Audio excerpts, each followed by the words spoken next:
Selamat malam semuanya. Nama saya Andriasa Rafael Agustinus Sutagalung dengan NIM 20090771.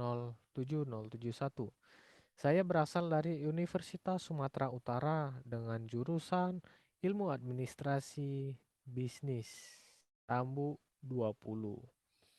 Kali ini saya akan memberikan jawaban dari soal UAS dari mata kuliah analisis dan evaluasi bisnis yang diberikan oleh dosen kami itu Bu Ainun.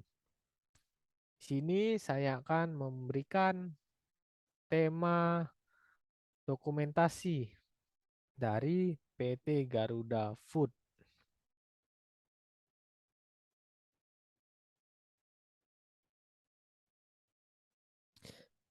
Pertama-tama saya akan menjelaskan pengertian dari dokumentasi itu. Dokumentasi adalah aktivitas atau proses yang sistematis dalam melakukan pengumpulan, pencarian, penyelidikan, pemakaian, dan penyediaan dokumen. Tujuannya adalah untuk mendapatkan keterangan, penerangan, pengetahuan, dan bukti, serta menyebarkannya kepada pengguna. Ada pula fungsi dokumentasi. Di dalam perusahaan sendiri, fungsi dokumentasi berguna sebagai memori perusahaan yang digunakan untuk menjaga instansi, membantu mengambil keputusan, melakukan perencanaan, dan melakukan pengawasan. Dapat juga digunakan sebagai alat pembuktian, sebagai rujukan histori. Ada pula latar belakang yang saya lakukan terkait jawaban ini, yaitu pebisnis haruslah memperhatikan dokumentasi dalam melakukan kegiatan bisnis. Hal ini perlu dilakukan untuk kelangsungan bisnis yang dijalaninya di masa depan dan kelangsungan bisnis tersebut. Banyak kasus yang melatar belakangi kegagalan dalam bisnis. Salah satunya di dunia bisnis di Indonesia yang dilakukan seorang pebisnis yang kurang teliti. Dan karena ini, saya mengutip kasus dari sebuah perusahaan makanan, yaitu PT Garuda Food. Berikut saya akan melanjutkan studi kasus PT Garuda Food. Garuda Food adalah sebuah perusahaan makanan dan minuman yang merupakan subordinasi dari Tudung Group. Garuda Food berasal dari PT Tudung yang didirikan di daerah Pati, tepatnya berada di Jawa Tengah. Pendiri perusahaan adalah almarhum Bapak Darmo Putro, mantan seorang pejuang yang telah terpilih untuk terlibat di dalam sektor bisnis setelah memperjuangkan kemerdekaan Indonesia. Pada awal tahun 1987, TPJ mulai menjual produksi-produksi kacang tanah dengan menggunakan merek kacang garing Garuda yang kini dikenal sebagai kacang Garuda. Kacang Garuda sendiri banyak ditemukan di kedai kecil, di supermarket, di minimarket seperti Indomaret, Alfamart, dan Alfamidi. Kemudian ketika perekonomian nasional menderita krisis ekonomi, tepatnya pada Desember 1997, PT Garuda Food Jaya atau disingkat sebagai GFG memproduksi Geri sebagai merek biskuit. Pada tahun 1998, Garuda Food mengakuisisi PT Tri Teguh Manunggal Sejati atau disingkat sebagai TRMS, yaitu produsen jeli dan meluncurkan produk jeli menggunakan merek Oki dan Kevi. Produk ini pun sering ditemukan iklannya di TV.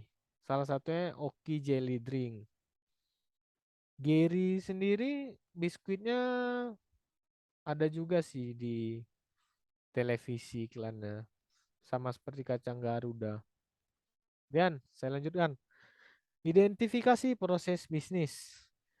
Sejak tahun 2018, Garuda Food mulai melakukan strategi open collaboration dengan berbagai marketplace business to business atau disingkat sebagai B2B, baik dalam bentuk joint promo, jaminan ketersediaan pasokan, hingga kemitraan distribusi yang didukung oleh kekuatan jalur distribusi Garuda Food yang telah tersebar di seluruh Indonesia.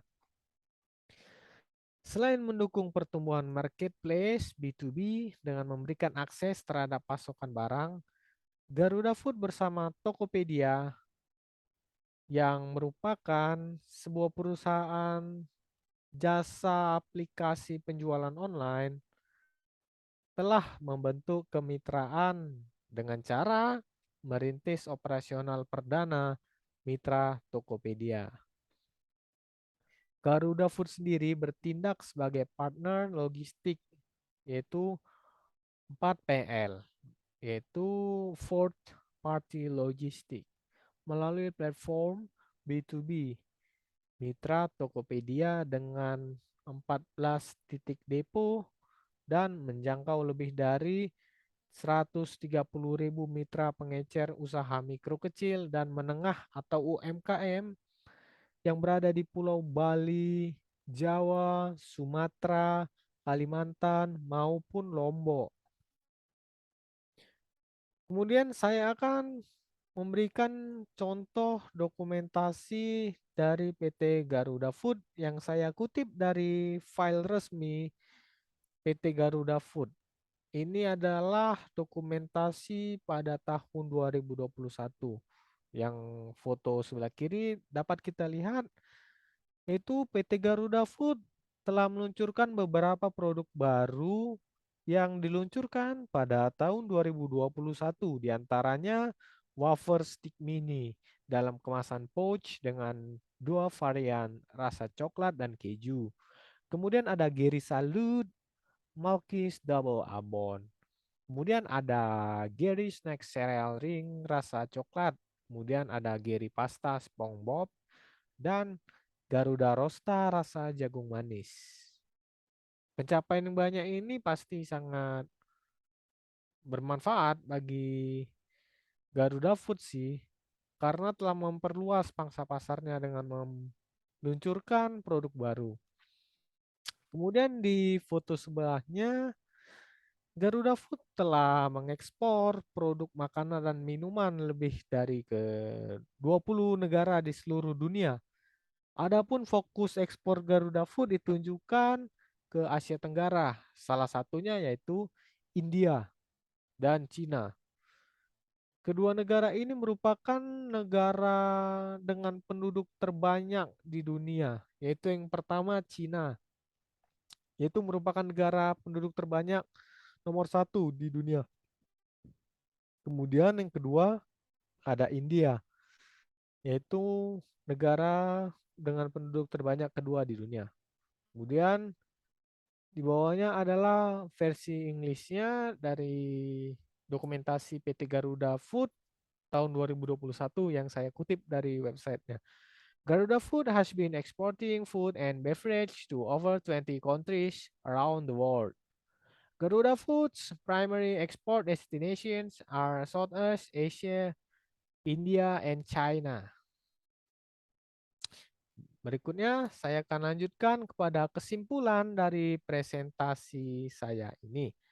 Garuda Food perlu melakukan banyak perubahan dan inovasi, antara lain hal yang penting yaitu teknologi dalam memberikan pelayanan yang memuaskan kepada para konsumennya dan menghasilkan produk-produk yang berkualitas dengan harga yang terjangkau, serta meningkatkan image perusahaan dan memperluas jaringan penjualan dan meningkatkan jumlah retail outlet sehingga konsumen mudah dalam mendapatkan produk Garuda Food. Kemudian saran dari saya yaitu dalam menjalankan sebuah usaha bisnis di perusahaan, maka seorang pebisnis harus dapat memutuskan hal yang besar dan hal yang salah, hal yang benar dan hal yang salah. Seorang pebisnis juga memiliki tanggung jawab yang besar terhadap pelanggan, karyawan, dan juga investor, serta sebagai seorang pebisnis harus memperhatikan dokumentasi yang ada pada bisnisnya. Baiklah, presentasi kali ini selesai. Saya Andreasa Rafael Tagalung mengucapkan terima kasih atas partisipasi teman-teman sekalian yang telah memberikan waktu luangnya untuk menonton video saya. Saya ucapkan terima kasih dan mohon maaf jika saya ada kata dalam presentasi ini. Sekali lagi terima kasih.